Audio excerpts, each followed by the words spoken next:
So in this video, we're going to do some lovely woven wheels. Sometimes they're called spiderweb roses, woven roses, different things like that. It basically gives the effect of a flower. Okay, so I'm starting off here. I have just one strand in the needle, and I'm going to come up at the tip of that circle. So ideally you do want to have a circle drawn, and I'm going to come up at the top and go down in the center. Okay, you want to get it as close to the center as you can. Okay, so that's your first one in there. Then we're going to come out to this side.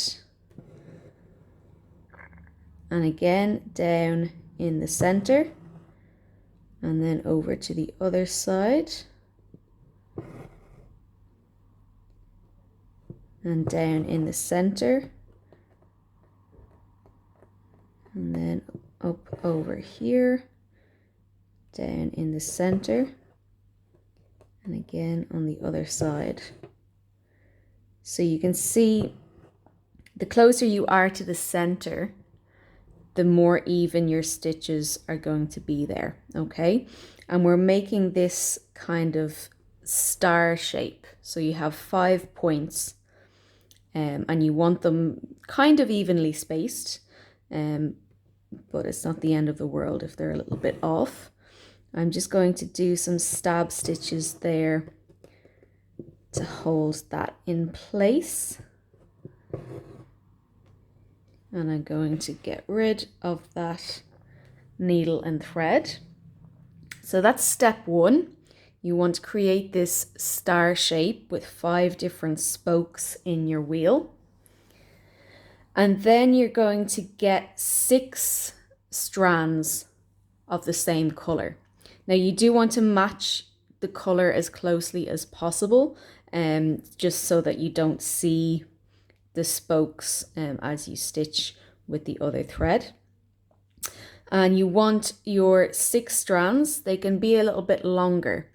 Now usually when I stitch, I only use a length about down to my elbow. That's a good length to stitch with. But for this, because I'm not going through the fabric or anything, it's fine to have a longer piece of thread, okay? So with these 6 strands, I'm going to come up fairly close to the center. Now, not exactly in the center, just fairly close to it, okay?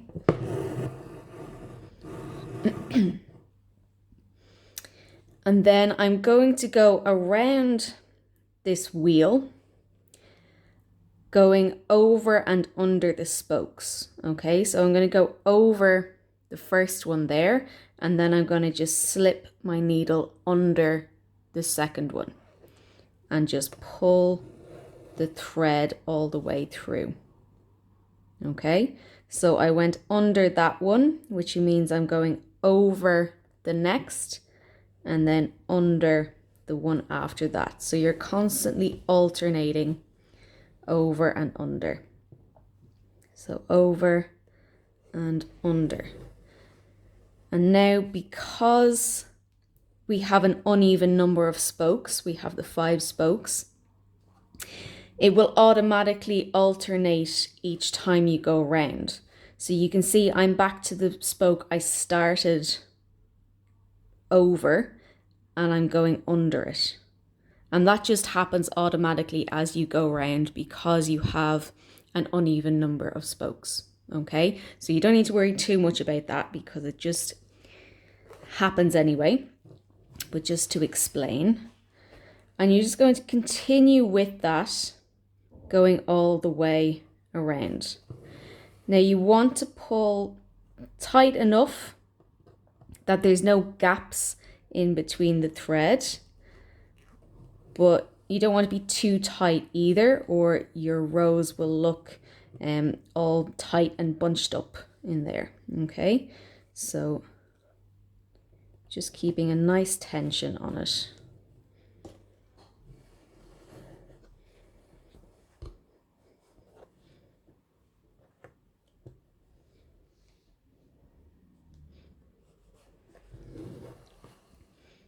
And just constantly going around and around. If you find it easier, you can turn your frame as you go round. I mean, if you're right-handed and you always want to be going from the right-hand side, you can just turn your frame as you go, if you find that easier. And the other thing you can do, if you feel like you're going in, I'm going in with the sharp end of the needle here. If you feel like that's catching, so you want to make sure you're getting right in under that spoke. You're not splitting that thread of the spoke, and you're not going through the fabric. You want to just slip under. If you find that you're getting caught in that spoke, you can always turn your needle around so that you're going in with the eye of the needle. And there's just, because it's not sharp like the other end, there's just less chance that you'll get stuck in those spokes. Okay.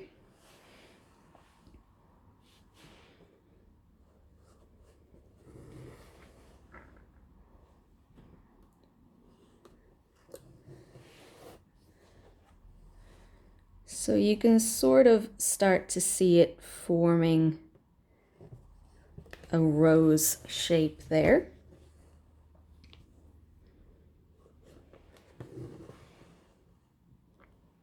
There's something I should have mentioned as well. I always separate the strands that I'm working with. Okay, so when you get your skein of thread, the strands are all twisted together like that, whereas I've separated them and put them back together on here, and you can see there is a slight difference there. The thread I'm using here, it's a little bit looser and it lies a little bit nicer against each round. So that might help you out there if you haven't done that before. Just looks a little bit neater, a little bit more, helps it look a little bit more like a rose, in my opinion.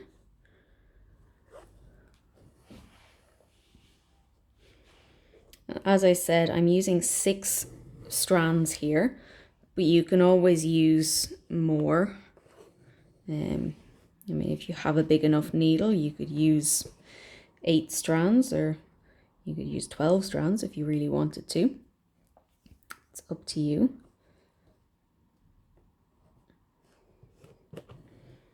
I wouldn't really bother using much less than 6, maybe 5 or 4, but any less than that, you'd want to be doing very tiny roses, or it'll just look a bit odd, to be honest.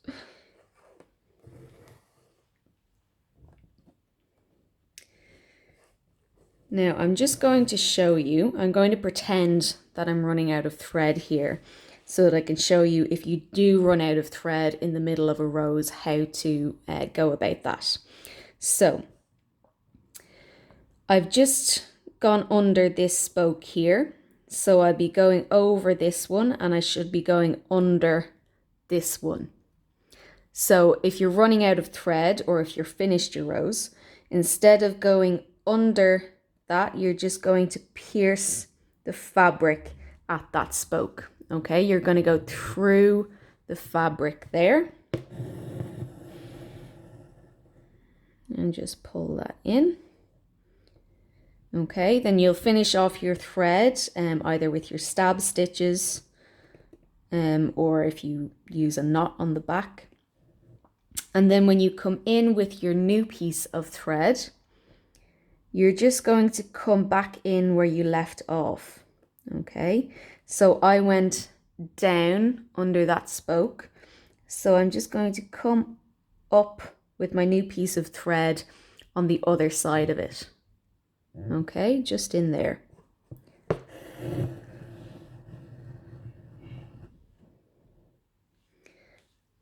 So that's having gone under that spoke.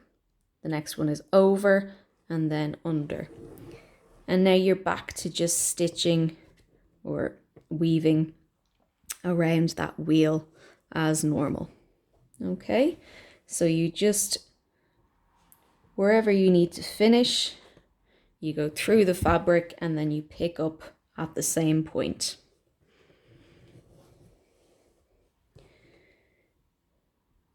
Now you want to keep going until you cover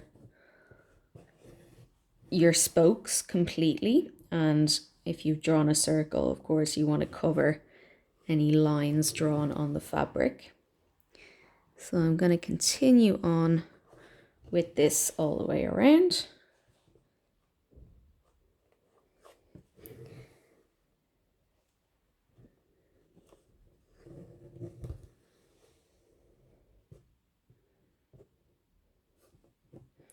And again, you can use your finger there just to lay those threads down if they kind of start to overlap a little bit.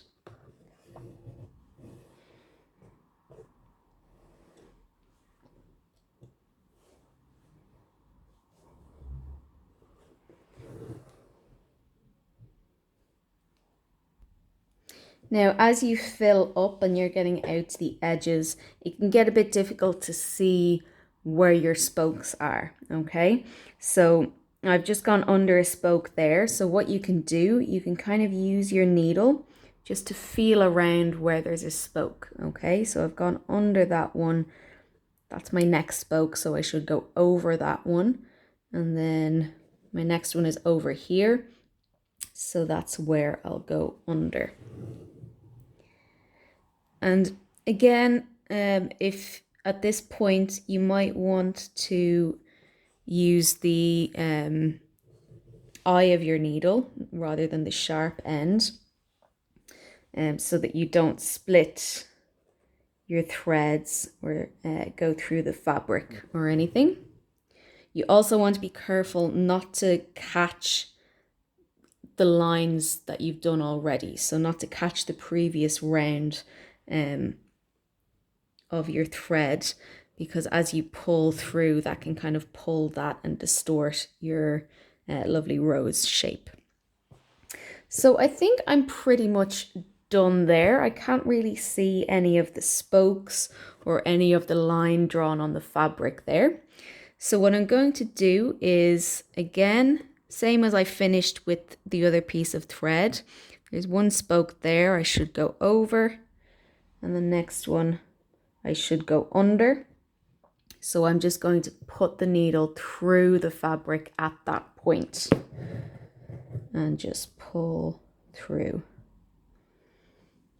And that's it. So again, finishing off the thread whatever way you normally do, whether it's stab stitches or just a knot on the back. And that is your woven wheel. So as you can see, it's a lovely little flower shape. I'll just try and give you a slightly different angle there so you can see it's a little bit raised off the fabric. So it sits up there nicely. So it gives a little bit of depth and dimension to your piece as well. But that is your woven wheel. So hopefully you were able to follow that all right. And now your pieces will be looking lovely and rosy and flowery. As always, if you have any questions, do let me know. I'll do my best to answer them. But best of luck with your woven wheels.